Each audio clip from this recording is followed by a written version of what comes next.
मरने के बाद तुलसी और गंगा जल क्यों रखते हैं मुंह में। मित्रों, एक दिन नारद मुनि नारायण नारायण का जाप करते हुए बैकुंठ लोक में आते हैं। फिर नारद मुनि को देख श्री हरि विष्णु और माता लक्ष्मी मुस्कुराते हुए बोले, हे वत्स, आज किस प्रयोजन से बैकुंठ में आना हुआ। तब देवर्ष नारद श्री हरि और माता लक्ष्मी को प्रणाम करते हुए बोले, हे प्रभु, मेरे मन में एक शंका है, कृपया मेरा मार्गदर्शन करे।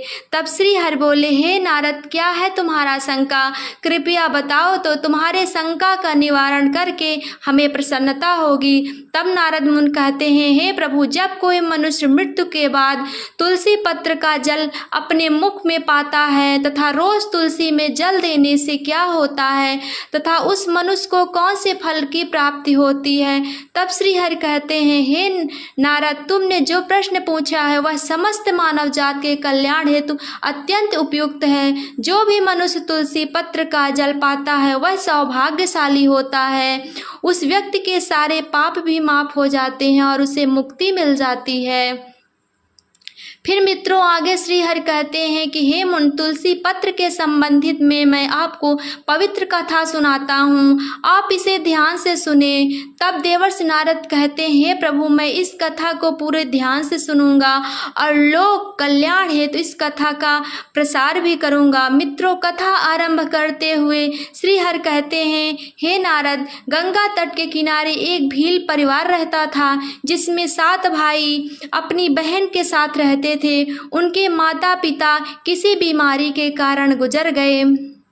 बहन सबसे छोटी थी और वह मेरी बहुत बड़ी भक्त थी। वह हर दिन सुबह तुलसी में जल चढ़ाती, नित्य रूप से पूजा पाठ करती थी। ये 7 भाई हर रोज जंगल में जाकर शिकार करते थे और जो भी मिले उसे घर लाकर पकाकर खाया करते थे। उनका यही नित्य काम था और बहन घर के काम करके भाइयों की सेवा करती थी, उनके लिए खाना बनाती थी। फिर एक दिन उसका हाथ एक छुरी के कारण मछली को काटते हुए कट गया।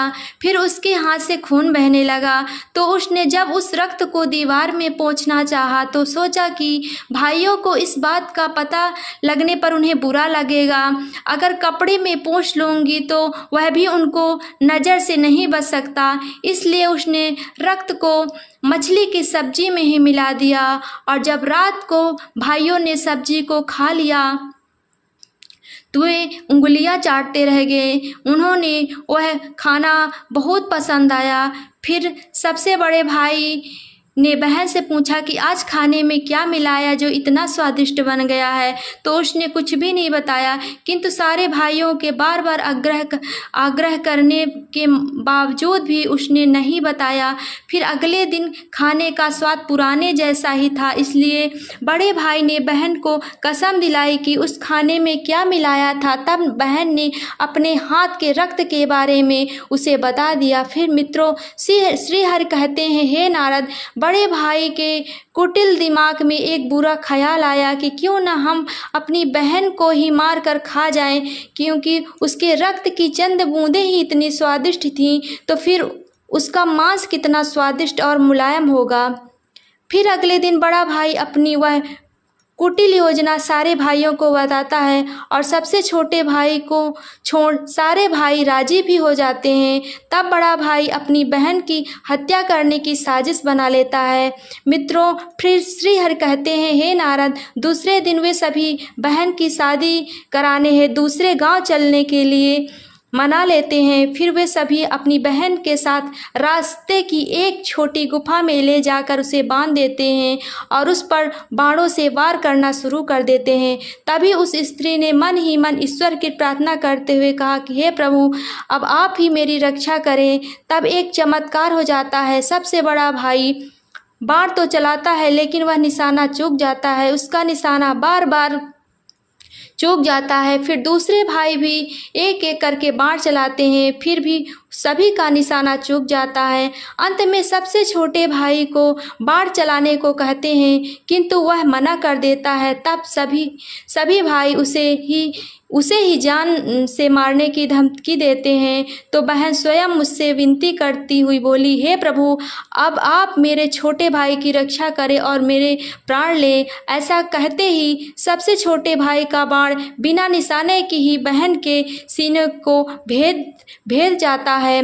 तब वे सारे 6 भाई अपनी ही सगी बहन को काट कर पकाते हैं और आपस में परोसते हैं और अंत में सबसे छोटे भाई को उसका सिर खाने को दे देते हैं। वह अत्यंत दुखी होकर मन ही मन बहुत रोता है और उसने अपनी कपड़ों में एक मछली का टुकड़ा छुपा के रखा था, तो उसने उस मछली को ही खाने में मिलाकर खा लिया।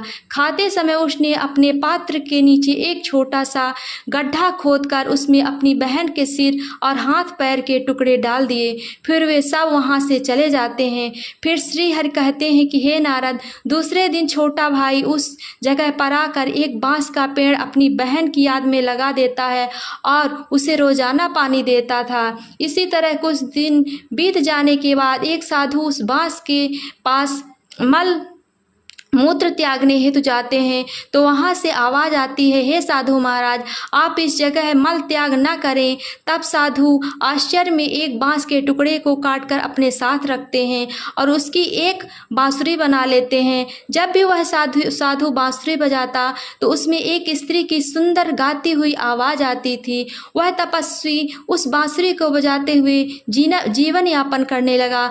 कुछ समय बीतने के बाद वे साधु उसी बड़े भाई के घर गए, तो वह बांसुरी बजने के अलावा वह कहने लगी कि इस दुष्ट ने मेरी हत्या की है। ऐसा सुनते ही घर से बड़ा भाई भागते हुए और उसने उस साधु को अपने द्वार से आगे भगाया। फिर आगे श्री हरि कहते हैं, हे नारद, इस तरह वह साधु उन 6 भाइयों के द्वार पर जाता, किंतु वे सभी को वहाँ से भगा देते थे। साधु को तब कुछ हद तक यह बात समझ में आ जाती है कि जिस स्त्री की आत्मा इस बांसुरी में रहती है उसका उन लोगों के साथ जरूर कुछ नाता होगा, किंतु बेचारा साधु उन सभी के साथ कुछ भी नहीं कर सकता था। इसलिए वह फिर अंत में 7वें भाई के द्वार पर जाता है। तभी वह बांसुरी कहती है, यही मेरे प्रिय भाई का घर है। मित्रों, फिर जब घर में बैठे दुखी भाई को अपनी बहन की पुकार सुनाई दी तो वह भागते हुए घर से बाहर आता है, किंतु देखने पर वह देखता है कि एक साधु बांसुरी लेकर द्वार पर खड़ा है। तो साधु ने उस भाई को बताया, यह आवाज़ तुम्हारी बांसुरी से आई है। मित्रों, श्री हरि कहते हैं, हे नारद, वह भाई उस साधु से विनती करते हुए उनसे बांसुरी मांगता है।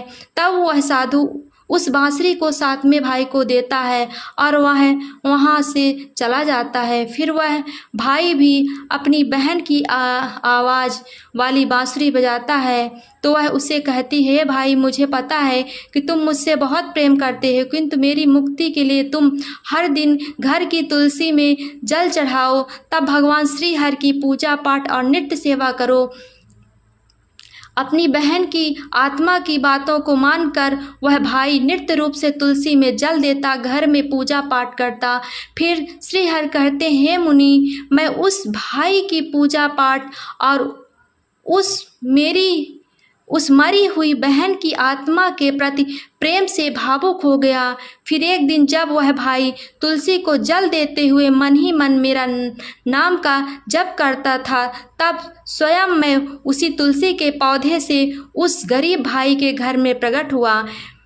मेरे तुलसी के पौधे से प्रकट होने से वह भाई तुरंत मेरे शरण आया और सच्चे मन से मेरी स्तुति करने लगा। मित्रों, फिर श्री हरि कहते हैं, हे नारद, तब मैंने उस भाई को तुलसी पत्र का जल उस बांसुरी में डालने को कहा और उसने मेरे नाम लेते हुए उस बांसुरी में तुलसी पत्र से जल डाला, तो मेरे आशीर्वाद से उस स्त्री का पुनर्जन्म होकर वह स्वयं उस बांसुरी से बाहर आ गई। तब उन दोनों भाई बहन को मैंने तुलसी के संबंध में महत्वपूर्ण ज्ञान दिया। यह ज्ञान अब आप भी ध्यान से सुन ले। तुलसी को मेरी पत्नी लक्ष्मी का ही रूप माना जाता है। तुलसी में हर रोज जल चढ़ाने से जीवन की सभी परेशानियां दूर होती हैं और सुख शांति आती है और धन का लाभ होता है। तुलसी में जल चढ़ाते समय चंदन का तिलक लगाना शुभ माना जाता है। तुलसी में जल चढ़ाने का सही समय सूर्योदय से लेकर उसके 2 से 3 घंटे बाद तक ही होता है। तुलसी में हमेशा संतुलित मात्रा में ही जल चढ़ाना चाहिए। तुलसी के पौधे में रविवार को जल नहीं चढ़ाना चाहिए। शाम के समय यानी सूर्यास्त के बाद तुलसी के पौधे में दीपक नहीं जलाना चाहिए। मंगलवार को तुलसी में जल देने से विष्णु जी और लक्ष्मी जी दोनों ही प्रसन्न होते हैं। तुलसी को अन्य वनस्पतियों में से शुभ और मंगलकारी माना जाता है। रोज सुबह स्नान के बाद तुलसी में जल अर्पित करने से जीवन का दुर्भाग्य दूर होते हैं। मित्रों, आगे भगवान श्री हरि कहते हैं कि मृत्यु ही जीवन का परम सत्य है। मृत्यु उपरांत व्यक्ति का विधि पूर्वक अंतिम संस्कार करने का विधान है, जिससे उसके शरीर को मुक्ति मिल सके और वह एक शरीर को त्याग कर दूसरा शरीर धारण कर सके। उसी प्रकार से जब व्यक्ति मोक्ष की प्राप्ति करता है तो उसे सभी पापों से मुक्ति मिलती है। मृत्यु के समय मुंह में गंगा जल डालना चाहिए, जिसका कारण है कि गंगा जल कभी खराब नहीं होता और कुछ बूंदें ही मृत्यु उपरांत व्यक्ति के लिए मोक्ष के द्वार खोल देती है। मृत्यु के समय व्यक्ति के मुख में गंगा जल डालने से उसे कई शारीरिक कष्टों से मुक्ति मिल जाती है और आसान मृत्यु मिल जाती है। यदि मृत्यु के समय व्यक्ति के मुंह में तुलसी की पत्तियां रखी जाती हैं तो मरने वाले व्यक्ति की आत्मा को भगवान विष्णु का आशीष प्राप्त होता है और संसार की मोह माया से मुक्ति मिलती है। वहीं नहीं, शरीर के सारे कष्ट दूर हो जाते हैं और आत्मा सभी बंधनों से मुक्त हो जाती है। तुलसी के नाम से ही यमलोक में जो कष्ट देने वाले राक्षस हैं वह शांत हो जाते हैं और यम मार्ग आसान हो जाता है तथा मोक्ष मिलता है। इसीलिए मोक्ष के लिए गंगा जल और तुलसी का सेवन मृत्यु के समय किया जाता है। तो मित्रों, मैं आशा करती हूँ कि आपको यह कथा और जानकारी पसंद आई होगी और यदि इस चैनल को सब्सक्राइब करेंगे तो और अच्छी वीडियो आपको ऐसी ही मिलती रहेंगी।